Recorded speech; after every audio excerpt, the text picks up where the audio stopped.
So do you know what the women I date and coins have in common? What? Rolls. I'm rare coin expert Walt Durham, And industry veteran Ben Parker. and we are the coin guys from Texas. And all jokes aside, gold is on a tear lately. Yeah, it's. I think I read an article the other day that it's broken the record 5 days in a row this Yeah. week. So that's really exciting. So somebody made the comment on one of our earlier January episodes. Maybe I think it was a short. Somebody made the comment when we were talking about gold prices, and we said gold's in a bullish market. Back then, gold was at 2,100, probably a little south of 2,100. Yeah. We said, believe it or not, gold's in a bull market. Yeah. And some genius commented, "Well, just everybody has a microphone." Well, who's laughing now? Yeah, exactly. You know, we keep receipts around here. Yeah, it's one thing to say, hey, I expected to do this, and then it actually happened. So Yeah. we just saw 2,300 yesterday, early this morning too. There's a little variation. So I'll go ahead and go into. Yeah. So where is gold actually at today? So as of right now, it's down just a little bit from the high that we saw yesterday. It's at 2,291. So Okay. that's not bad. We're Little, still. little sell off pressure, I imagine. Yeah, and I had somebody ask me yesterday, what do you think is going to happen next? We've been pretty right up to this point. Our projections, we were, of course, looking at the whole year, but we want to see in any healthy market, there's going to be buying and selling. I think you said it yesterday, somebody's going to take their Profits. Somebody's going to be doing that soon. We might be seeing some of that today. So we're down about $8 today, and that's not bad. You want to see what I call kind of like stair stepping in terms of the price. Right. And from a dealer perspective, I was talking to a close dealer friend of mine, and we were going over a little bit of a strategy so as not to scare the market. And, because if we have inventory that we've got in at $2,000, let's say we've got $1 million or $2 million tied up into that inventory, or a couple 100,000, just whatever it can be. And let's say you've got it all in burnished gold eagles, you got it all in whatever, proof gold eagles. You don't want to go publicly put that back on the market. You got to be very specific of how you want to do it, because you don't want to scare people. And you're just trying to get some cash liquidity when, turn dead inventory into cash. But if you got to be careful as a dealer, because you don't want to scare other dealers and be like, hey, gold's about to tank. They know something and they're getting rid of it. You can't do too much at once. Yeah, and you'll hurt the market. So it's very interesting the way dealers, but still the aspect from dealers is gold's still bullish. No, absolutely. So you might be right on that 2430. I was talking to one of my clients yesterday, and he said I might have undershot a little bit. Could be. I said by the end of the year, and it's happening a lot faster than I anticipated, but there's a lot going on right now. And this is what I'll say. And I had a lot of people ask me yesterday, is it a good time to buy? What's making gold? And I tell them this: there's a possibility that with the next couple of months, we could see gold go to 2430, 2500, 2600. There's also the possibility that gold goes back down to 2000. Just know that if the gold goes back to 2000, that it's a buying opportunity. That's the way I look at it. And if it doesn't, then what you're buying at goes up. Yeah. You just can't look at gold as a day trading thing. Absolutely not. And then you take it a step further, you can't look at coins that way at all. No. So what I do like, if you've been questioning yourself about, do I buy right now? Is this still a good time? Is it too late?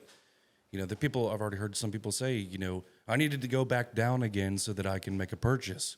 No, you don't have to do that. If anything, what I'm seeing right now is, I think I talked about last episode, there's a slight delay in the price of rare coins and key dates versus the spot price. Yep. And it hasn't caught up to actual coins so you can go yet. take advantage right now. Yes, now the demand's increasing. You see a sign for that, and there's that delay where you can go get some of these nice key dates and these other coins before that demand reaches this part of the market.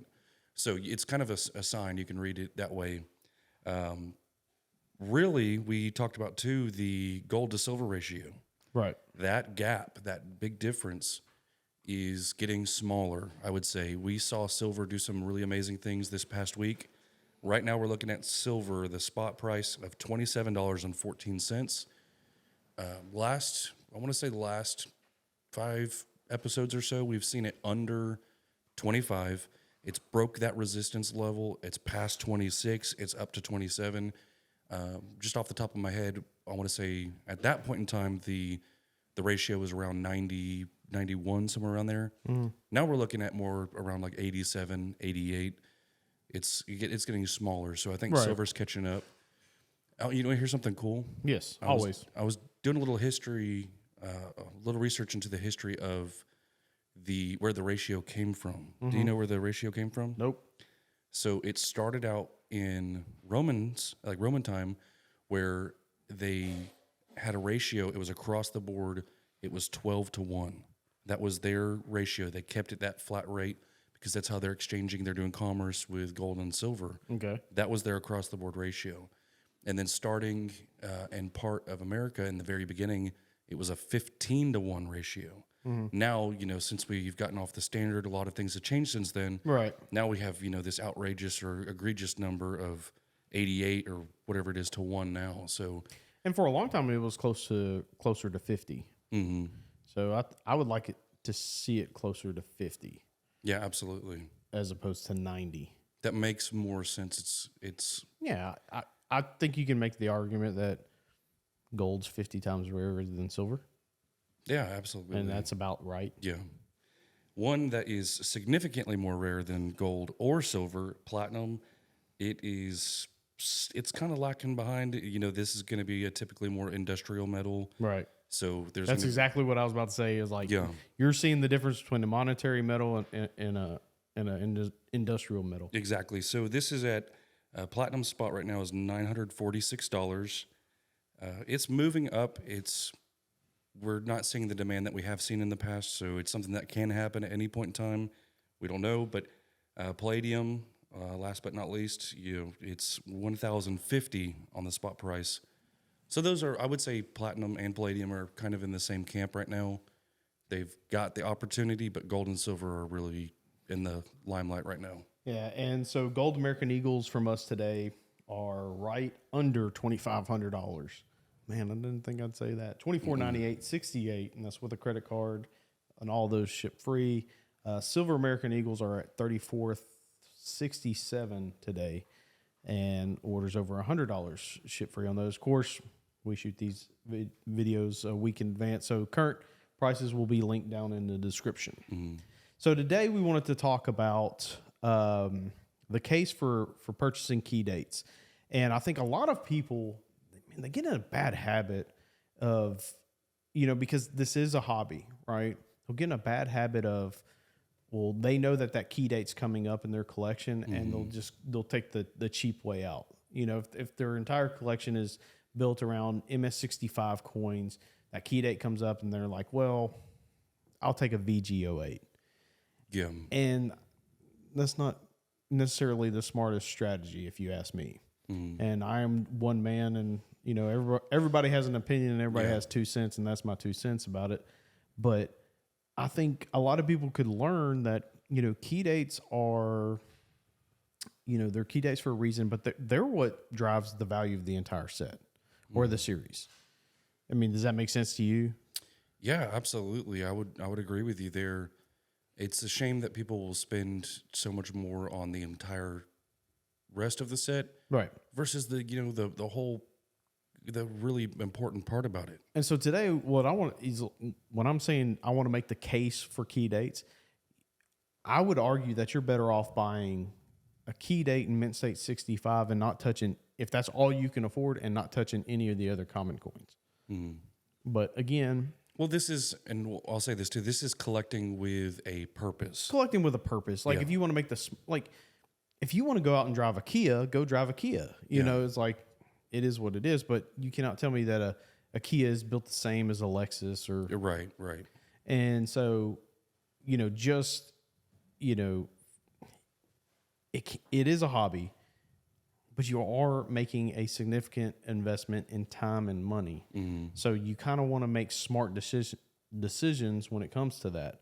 And so that's why I want to talk about the key dates. So the key dates are important because they're always in demand. That is a big thing. So one of our customers was talking with one of our reps here, and I overheard the conversation of him talking about Beanie Babies and just saying, like, you know, collectible coins kind of scares him because, like, Beanie Babies were really popular. They were really valuable for a brief second in time, and then the demand went away, so therefore the value went away, right? Exactly. They lost. I mean, pet rocks were a thing too, but you just can't compare everything to the bubbles that have bursted. Or fads, you know, Yeah, things like and that. that's coins, especially U.S. coins. They've been collected for centuries.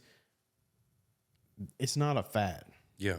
And so one of the arguments I make is with key date coins, the good thing is there will always be collectors for U.S. coins, and there will always be willing collectors who need the key dates of a series. You're guaranteed that there's gonna be demand for those coins.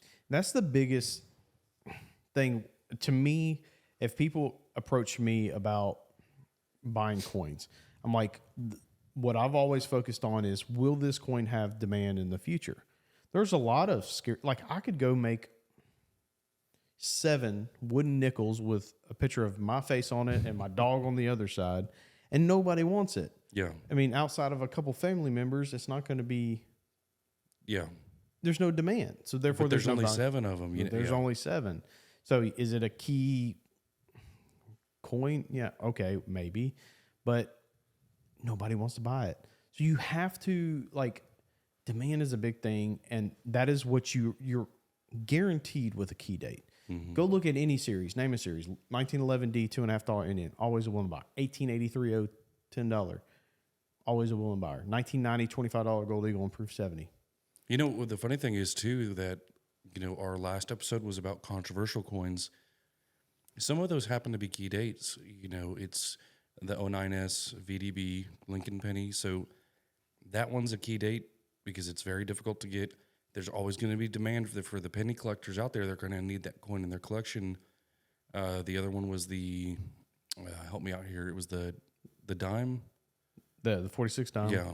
And the 1916 Standing Liberty Type 1. Yeah. So those are always going to be, they're controversial, but they're also the key dates in those sets. And one thing good about key dates is key dates come with stories too, a lot of the times. So let's take something very modern. You know, people like to jump on the old school collectors. Collectors are just like any other people. They don't like change. So they like to jump on, like, the modern, you know, get on the people who collect modern coins. And they're like, well, that's not really coin collecting. They're modern coins and so on and so forth. There's not really stories to be had with them. And that's just totally not true. And for instance, a lot of the key dates in the Gold American Eagle series, Silver American Eagle series are always centered around cool stories. The 95W Silver Eagle in proof. Oh, yeah. Yeah, it's valuable because it's rare, but there's also the cool story is you got it completely free when you purchased the gold set. And that's the only way you could get the coin. You couldn't buy the silver by itself. Right. And that's something that the U.S. Mint hasn't done since. And so it makes for a cool story. Gold buffaloes and stuff are a lot of coins from 2008 when the U.S. Mint, you know, decided, hey, we're stretching ourselves way too thin. We're offering too many products. We need to restructure. But that was the last year that they offered so many products that mintages took a nosedive. Yeah. So there's cool stories behind the reason that they're key dates. So as a collector, that's one of the things you want your collectible items to do is tell a story. Exactly. I mean, I'm not going to get into what you were discussing in great detail the other day, but about collecting. But it's about a story, right? You know, and to each their own. But I think that's neat. I'm sure we can dive into just about anything that's a key date, and there's some kind of cool story behind it. Absolutely. And I'm trying to think, and maybe shame on me for not knowing this, but there's a reason why in 1883 the New Orleans Mint only made $810 gold pieces. Yeah, absolutely. I know we've done a lot of research into it, and the difficulty therein lies with you have to find out what was going on with some of the quality issues they had. I know with some of the other years, the variance and the gold was a big issue back then because they're using hand-me-down machinery. The quality of the machinery itself was not up to par with a lot of these other mints. So I know a couple times I've come across stories where they would test within the mint. The other mints would test the New Orleans Mint's gold, and there's too much variance in it. It was too wide. So in some cases, they had to completely melt down a batch, Right.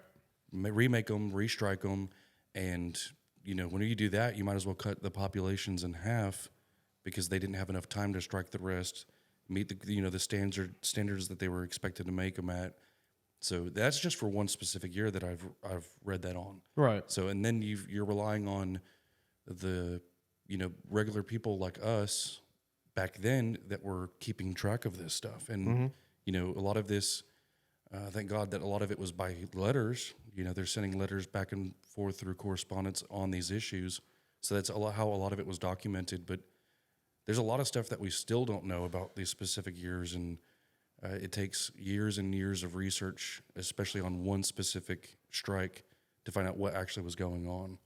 Yeah. So, and that's the interesting thing. Like, what I like about key dates and why I'm saying, this is my case or our case for key dates, right? I know of collectors who they think the $2.50 Indian series is cool. The only coin that they bought out of the series is 11D in a high grade. yeah. And then to come back and like, okay, well, the 5 Indian and go buy 1929. Possibly I know of a collector who's bought 2 1929s and no other coin because the 1929 is the key, right? Yeah. That's that Great Depression coin. And, it's the key,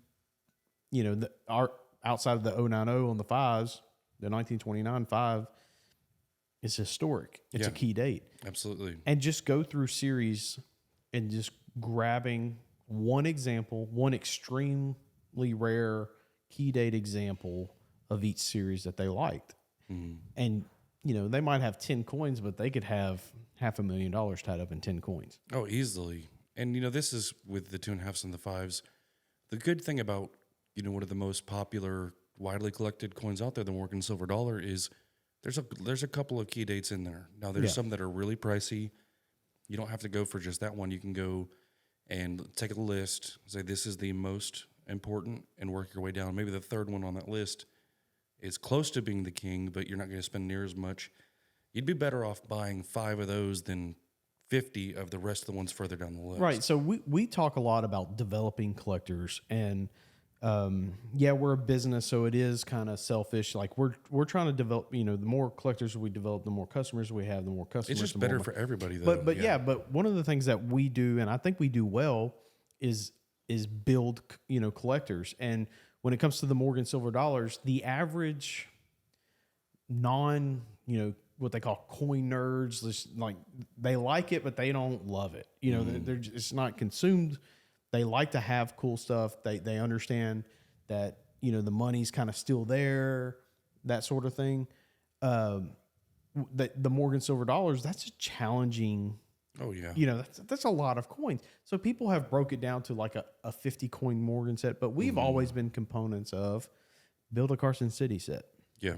It's a 13 coin set. It's doable. There's no coin that's like ridiculous.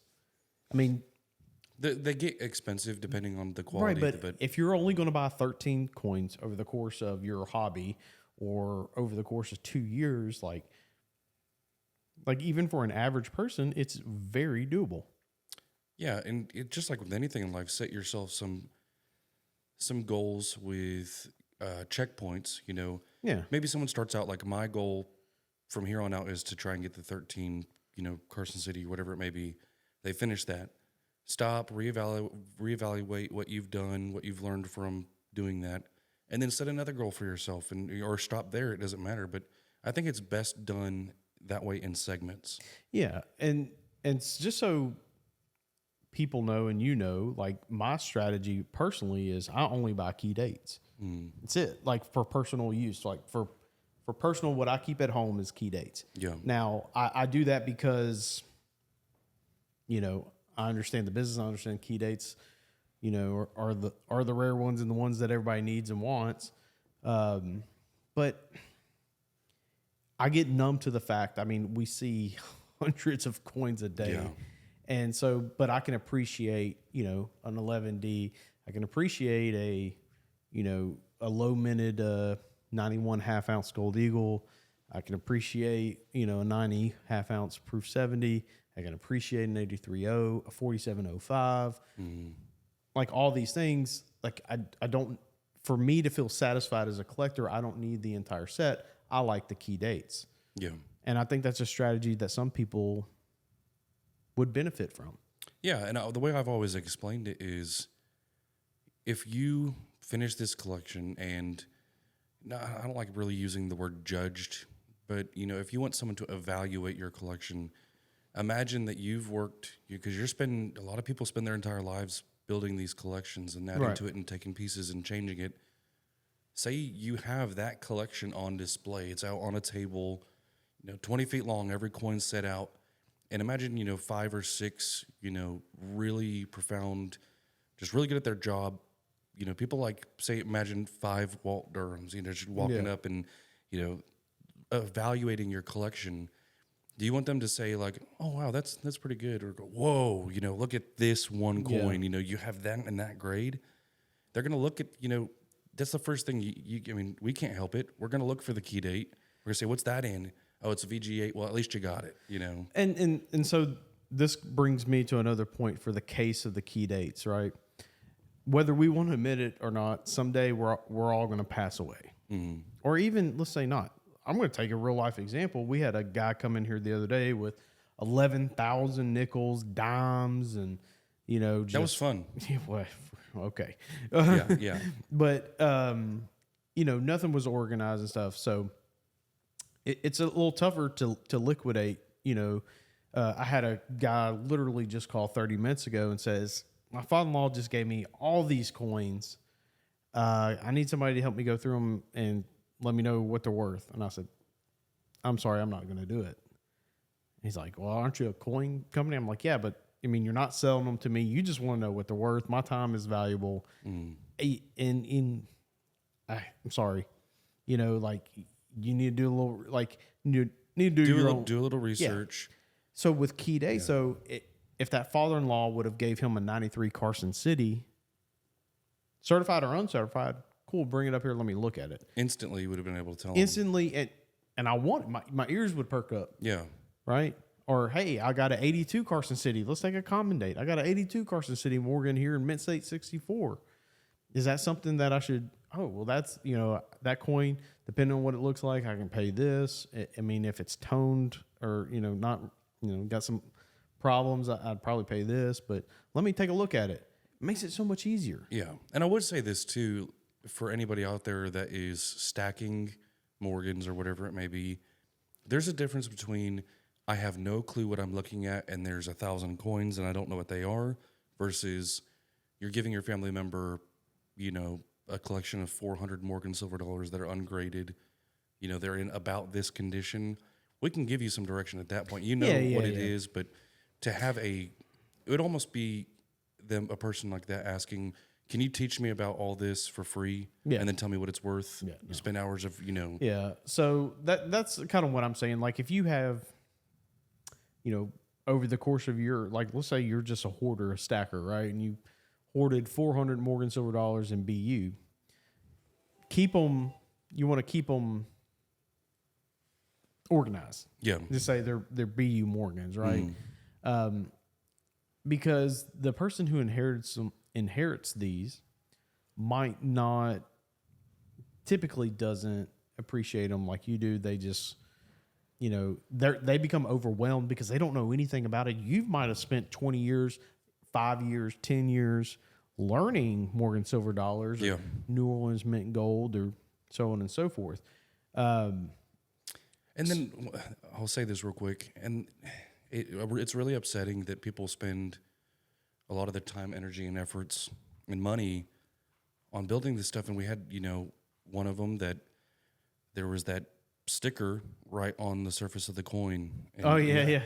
You do these things that you're trying to do a good job of keeping track of these Morgans. And this one's brilliantly uncirculated from this year, and they put the sticker right on the face of the Morgan. It's been there for probably 5 years. So you try to remove it. There's gunk that just take a little time, do research, better organization. I don't know how to. It's just frustrating. And so that's what I like to urge people, because that's one of people's objections into coin collecting. It's like, Grandpa, I like it, and I would like to build something, but I don't want to overwhelm the kids or grandkids when I'm not here, kind of thing with some of this. And so they stick to like stacking something easy like gold eagles. Was, if you want an alternative to that, this is my case for key dates, is go out and make a Carson City mint set. You can consider all of them key dates. Correct? That's 13 coins. It's Carson City, so 2.5 Indians. Go buy the 14P in a high grade and the 11D in a high grade. Hey, you got two. Like, you can call any dealer and say, yeah, my father left me it's certified in a white holder. It says 1914 $2.50 Indian and MS65. Oh, wow. Yeah, bring that in. Let me see it. Easy. Yeah. Whereas if you collect, I've got hundreds of $2.50 Indians here. They're $2.50 gold coins. Yeah. And it becomes a little more difficult. So that's my case for key date coins. They can kind of simplify your life, your family member's life. Well, and two, I want to say this. One of the big struggles that my family's personally dealt with, and I know I've had a good amount of clients bring this up, is that I often hear, my family members aren't just really interested in coins. Mm-hmm. They don't show interest. Depending on their age, they're too young, or they're at the right age to start collecting. I would say a case for key dates is, in some way you want to present this to your family. If you want to be, inviting and make this exciting, is that you want to have, one specific coin, like the 95 proof Silver Eagle. You tell them that story, and then instead of it just being a piece of silver, you're right. You're bringing a story behind it. Right. So let's say let's do it on a little bit bigger scale, and you buy an 83.0, right? And you sit your kids, your grandkids down and say, this is a $10 gold coin that was made in 1883 at a mint that's no longer there, the New Orleans Mint. They only made about 800 coins back then, but today there's only 40 to 50 known that's ever survived. You have their attention. They're like, cool. Yeah. And that's a key date coin, right? And so that's a good reason why key dates could really, because people don't understand quality or, value by quality. I could take a Morgan Silver dollar in MS67, and I could take a Morgan Silver dollar in 62 to like just a brand new collector, and I say the 67 is going to be $2,000. This one here is going to be $100. I'll take the $100. They don't understand. They don't understand. Well, how many do they make of these? Well, it doesn't matter. There's only X amount in mint state 67. So I'll say this: we're condition rarity. That was the word. Yeah. So I was gonna say we're making the case for key dates. You want to take it a step further. This is where I like collecting is conditional rarity. But that's what I'm saying. That's the more advanced collectors get that. Yes. Novice collectors will understand a key date. But a random, person, the first time looking at Morgans, and they won't understand that. Right. They can probably get there, but I would say key dates make it easy. A step after that's conditional rarity. That's what I really enjoy. And there's conditional rarity in every single coin out there. There's a threshold that once you cross, that coin's considered rare. It's hard to get. Yeah. And so we have collectors who are building pretty big, like O-Mint 10 collections, like, world renowned O-Mint 10 collections. And sometimes they'll take an 83O at whatever's available, because sometimes you're at the mercy of the market. Yeah. Just because they like that sense of completion. Yeah. Right. They'll take that low grade, and as soon as, an AU, 55, 58 example comes up, it's like, okay, I want that coin, and now I can liquidate this coin and get some funds for collecting. So I would say that if you're going to, like with key dates, one of the biggest tips that I can give any collector out there is to definitely be picky when it comes to your key date coins. Definitely be concerned about quality. You don't want, you don't want an 83O in 53 that's got just an unruly, ding in the field that really distracts you. You want to be picky with your key dates, because I'm telling you now, the key dates are going to carry the value of the entire set. Yeah, and we've brought it up before that the issue that a coin has that makes it cheaper or more affordable will be there whenever you sell the coin. So it's a problem that you're going to run into. It doesn't matter if you're buying bullion or rare coins. What makes them inexpensive in the beginning is what makes them less valuable in the end when you sell them. Yeah, so one of the first things that comes to mind is silver eagles often have milk spots that'll be a giant difference in auction prices. They may both be in a perfect 70, but one is perfect with the eye appeal. The other one has milk spots. There's going to be a difference. People don't really like that. So Morgans, it'll be based off of the toning. How original is it? We see coins that look like they've been, cleaned. They're too bright. I like a little bit of luster. I think most people do, but you got to be picky with it. Over the years, I've bought a Morgan Silver Dollar, an MS68, and the entire coin was obsidian black. Yeah. Except for the very center was bright, lustrous. So something, the way it was stored years ago, but it was a 68 graded coin. Yeah. But it looked like a bullseye. I mean, you know what I mean? You're talking about a whole further.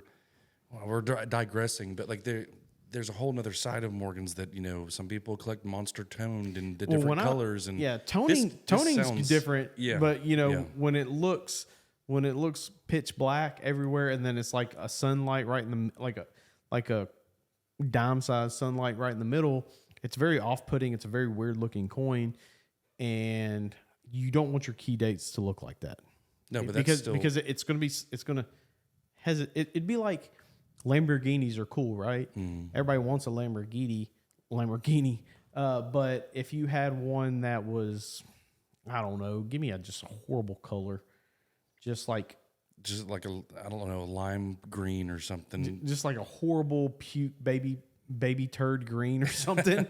Nobody. It's going to be less enjoyable for people. Yeah. So you're gonna have some people that are like, "That's my favorite color." Well, good for you. But your market. There's gonna be a huge other group that's like, I'm not touching it. So one of the keys I would say is be picky when it comes to your key dates. Yeah. As far as quality goes, because again, that's gonna make or break your set.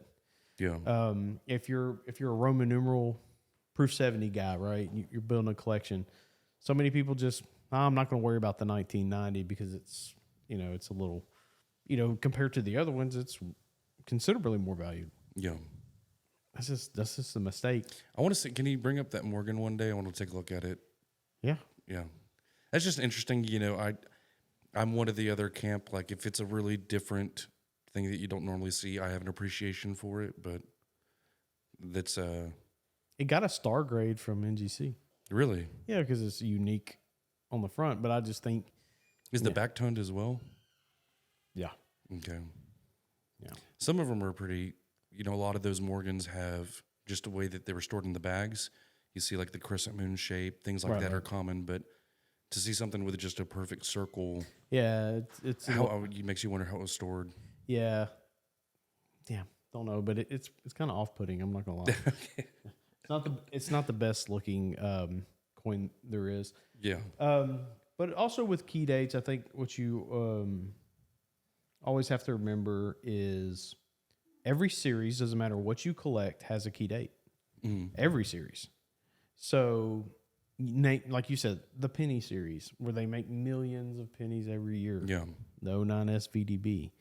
And again, you leave somebody an entire penny collection booklet, and it's kind of like overwhelming. But if you leave them a 1909 SVDB, like that coin's in demand. It just proves what we're saying, that key dates are very. I just feel like you can't go wrong with key dates. Yeah, and I will stress this: get them certified. Oh, 100%. It's especially with, if you're spending over, I don't know, it just depends on your budget. But if you're spending over $500 on a coin, go ahead and get it certified. Take the questions out of it, and then say you do pass it down to your heirs. Their life becomes abundantly easier trying to figure out what to do with it or what's going on with the coin, because there's no questioning the grade at that point. And, key dates also protect people. I'll say that because, we're talking about the Beanie Babies and stuff like that. But when it comes to like key date coins, they will always be rare. It is extremely rare for a mini hoard or a hoard of 83 O's to, or coin, the key date coins to show up. Even in shipwrecks, a bunch of coins get discovered. Rare is rare. They're going to still be rare because you're not going to find 100,000 83 O's. You're not exactly. And so it insulates you from, because there are some coins like there's Morgan silver dollars, not so much these days, but back in the early days in the 30s and 20s, there were dates that were considered key dates, or these are, I won't say key dates, but they were valuable because they were difficult to get. Difficult to get, and then all of a sudden hoards come out and they're now common. But they're not true key dates. They weren't 1895 proof Morgans. They weren't 93 Carson Cities. They were just an 030 or whatever. So that's a true key date will protect your investment from that. What was that? I think the most recent hoard that was found was that one in Kentucky. The guy found Saddle Ridge. No, it was more recent. I want to say in the past year. The guy found in Kentucky. Yeah, it was a whole bunch of gold coins that was in a can or something like that. Yeah. I see that, and my first place my mind goes to is, I wonder if there's any New Orleans pieces in there. Never. I think there was maybe one. Yeah. It's just, if it's rare already, it's going to continue to be rare. You don't run the risk of the value going down because of them finding. There's so many different ones that have popped up over the years, but that's the most recent one. Like you said, you're protected if you're getting a coin that's consistently been, the king of that set. Right, and that was always the sales pitch for Type 2 double eagles, right? Type 2 double eagles were transported more by train than Type 1s. Type 1s were transported by ship. So a lot of these ships sank, so the chance of a hoard coming out could impact your Type 1 double eagles, because a lot of times that's what was on these ships were double eagles, right? Well, in Type 2 double eagles, they were carried by train. So there's not a lot of chances that they're on the bottom of the ocean floor that they will be discovered one day, right? Yeah. That was kind of the sales pitch of it. And it makes sense. I agree, but what we're saying that holds true for key dates. Yeah. Anything. Like if you buy a Type 1 key date Type 1 double eagle, doesn't matter if a shipwreck's found. It was just as hard to find back then. It's so the for some reason they made less of them. Yeah. So I think I mean, I just think collectors really could take it to the next level and look really, really smart if they had started putting more energy and effort into their key dates than just accumulating. I think it becomes more of a focused acquisition based on I'm just buying because it seems like a good deal today. Well, and I'll say this too. Anything is better than nothing. Yeah. So You like to play devil's advocate. well, the way I hear it is just, I always think I have to remind myself, this is a hobby, it's collecting, it's fun. If you are having fun just stacking up a whole bunch of random stuff and it looks cool to you and you want to have this, you want to be, Donald, or what's the Grandpa Duck, Scrooge McDuck, and you want to have all these coins and go have fun. But if you want to take it to the next level, you want to have a purpose, collecting with a purpose, go for key dates, and you're going to do a lot better than you would just stacking up a bunch of random stuff. Yeah, I mean, But so let me ask you this. So let's say your aunt comes to you and says, I've got $100,000 and I want to start, putting in the coins. Where are you directing her? You're going to direct her to key dates, I would imagine. Well, because she's not passionate about it. Well, okay, so that's if she. Are says, you going to just if be she like, says, "Hey, I whatever have, makes you happy"? No, I'm saying. I'm saying, I'm being for real. So what would you? What's the purpose that she wants to achieve? If she wants to. Well, now she has money. Is she trying to collect for fun, or is she trying to collect for this could possibly be an investment? Look, when it comes to coins, that line is always blurred. I don't care who you are. It's a hobby. It's an investment. That line, it's never a hard line. It's always blurred because even the purest of collectors love to see their purchases sell for more money. And that's an investment focus, but that's where they become blurred. Even the purest of collectors like to buy this coin for $100 in 1994 and watch it sell for $7,000 in 2024. So you can't just draw that hard line of, if it's different than going out and metal detecting for stuff. This is like if you're purchasing it, you're spending your money on something. Well, so I'll say this. There's a difference between someone that's collecting because they have an appreciation for the coin, the design, the story, and someone that is doing a passionless purchase. So I do have people on one hand that come to me and say, I have $500,000 that I want to move into the market. I do not care what it is. I just want to put it into, it's passionless. But those people are the outliers. Just like the purest of collectors are the outliers. Like we had a customer years ago, he would buy $5 Liberties from us. He wanted one from every date. Big deal. He didn't care if they were certified or not because we found out later that he was cracking them out of the holders and taking a punch and punching the coin with a certain punch of his. Why would you do that? He didn't care. He goes, I don't care. This is mine. Okay, so but those are the outliers. So yeah, we're talking totally opposite. Most people kind of like lean one way, but so my first question would be, what do you like as far as coins? Is there a certain design you like, anything like that?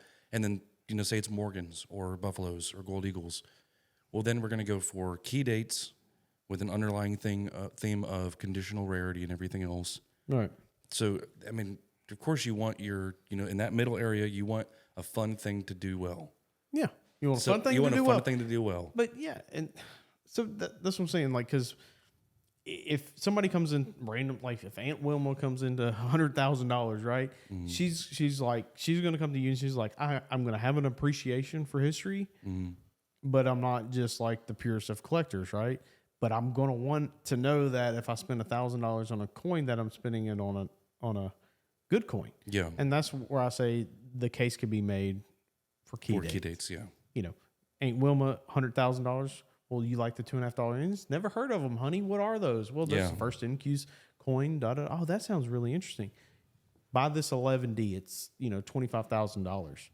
Okay, cool. Why the 11D? Because it will always be in demand, and it gives you an example of the $2.5 Indian. Fun fact: Aunt Wilma in 1908 Ford rolled off the first Model T, and that's the first year of the $2.50 Indian. And so all that, there's the collector aspect of it. Yeah.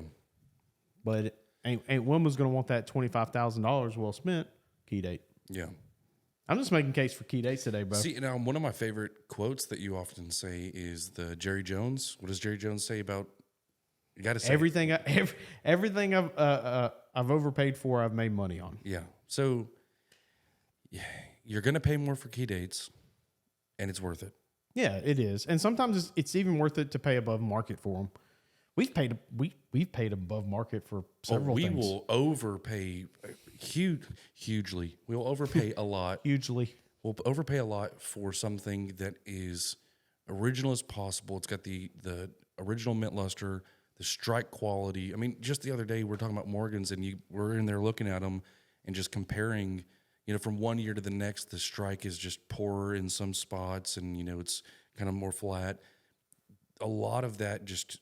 They'll have two coins in the same grade, but me and you were looking at them, and one is just significantly better, right? And we'll pay a large percent over what those normally would be seen at. And not only that, not only a condition, factor, but we'll quote unquote overpay for a key date like an 83.0. I mean, go find another one.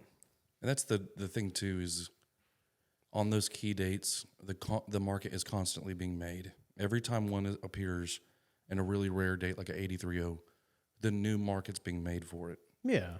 And so like there's collectors that we have who like to look at previous auction records, and they want to buy under that because in their head that's their protection.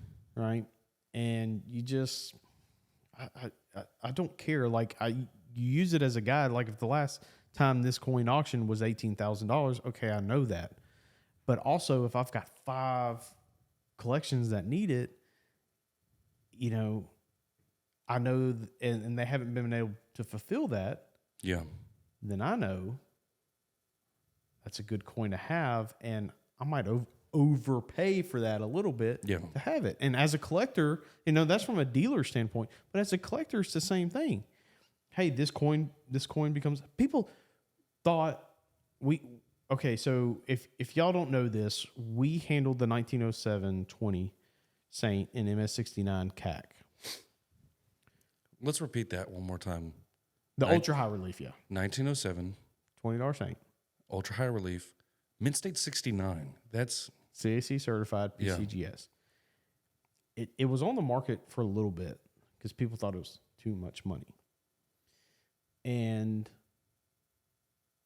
I even had dealers go, that's nuts. Why are you going to pay that kind of money?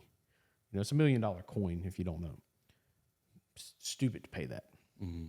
Within a year or 2 years, we had people, hey, think we can buy that coin and offer, because it's like, it's the only coin in the world there is. Yeah.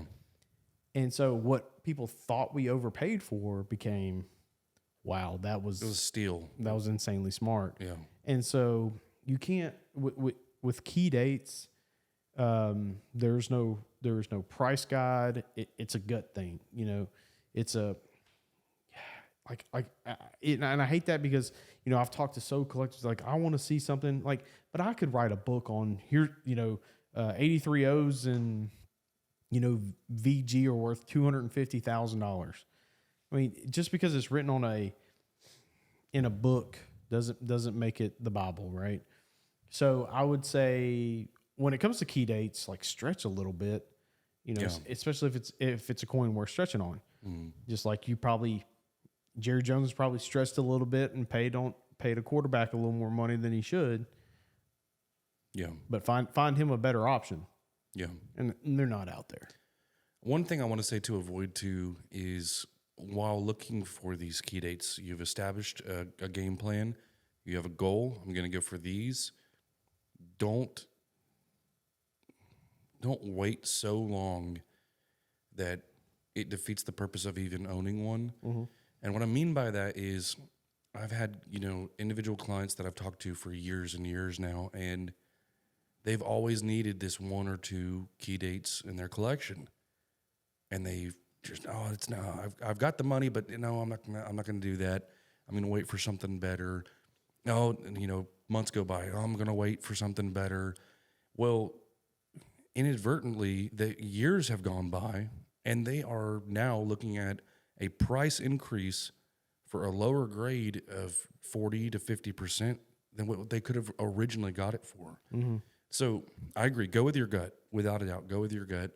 You might overpay for some of these things, but don't wait so long trying to get the best deal possible that you defeat the purpose of.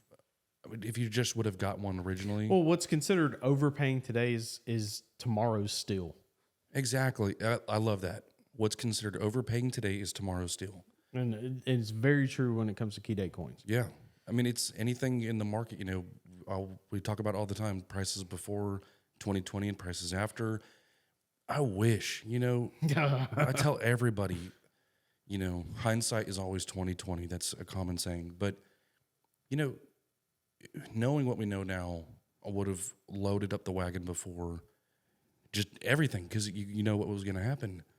Look at what's happening right now. I mean, gold is at an all-time high. Silver is well on its way. I mean, when's the last time you saw silver move $2 in a week like this? It was COVID. That was when this was happening. And I'm telling you right now, if you're watching this, listening to this, then you have somewhat of an interest in coins, a pretty good interest in coins. I'm here to tell you that we're taking in more new customers in the last couple of weeks than we have in a while. Mm-hmm. When gold and silver hit the news, in come the people who want to buy it, in come the people who will transition from bullion buyers to collectors, and then the third step is that collector coins are going to start increasing in value because now there's more demand. Mm-hmm. This is what is happening. We're on step one. So if you're a collector and you have a key date out there for your collection, might want to make some serious thoughts about making that acquisition sooner than later, just because of what's inevitably coming down the road. Yeah. And we can't tell the future. We don't know what's going to happen. We could be completely wrong and gold go down $100, $200, $300 tomorrow. Doesn't but matter. The likelihood of that happening is doesn't matter. It's already hit the news. Yeah. So the demand's already there. Yeah. We're in step one of it. The second thing that's going to happen is that demand will bleed over into the collector side of the market without a doubt. And those key dates are, in my opinion, only going to become more expensive. Right. So this is what I'll say. I think if you do your research, you'd be quite surprised of how well key dates have done over a 60-year, study. Yeah. Go research the price increases of a key date coin in the series that you collect. And on a final thought, I just thought of this because you said Jerry Jones, and then we started making the quarterback reference. If your collection is a football team, Mm-hmm. your key date coin, your key dates are your quarterback, your running back, and your wide receiver. So don't go out there and get a good offensive line, a good fullback, a good tight end, and go pick somebody up off the street to play quarterback. Don't get the cheapest possible. I mean, what football team with the cheapest possible option at quarterback has done well? Mm. Now, there's outliers like the San Francisco 49ers who, get Brock Purdy to come in and, he's not handsomely paid. They just got lucky. He was the last person in the draft. Yeah. That doesn't happen often. You have a better chance of, how did Jerry Jones do it in the 90s? Look, we're from Texas. We're going to talk about the Cowboys. Or football in general. Yeah. It's just a common thing. It was the big three, right? Yeah. But it was not only the big three, and this could sum up coin collecting really good for people. You had Troy Aikman, stud, Emmitt Smith, stud, Michael Irvin, stud, and you had a solid foundation in an offensive line. Mm. Look at that. Look at your coin collection like that. Your common date coins, your big ugly guys in the middle of the trenches are in good shape, good condition, Mm-hmm. and your key dates are stars of that football team. And your key dates are stars of that collection. And if you look at it like that, you will build one hell of a collection. Yeah. That's what I'm going to say. Mic drop. That's Mic drop. That's a good way to put it. Yeah. So that's all I've got for key dates. That's it. I mean, we want to end on a high note like that. That's perfect. That's it. Mic drop. Go build you a 1994, 95, 96 Dallas Cowboys team when it comes to coins. Absolutely. Focus on the key dates. Until next time, we'll see you then.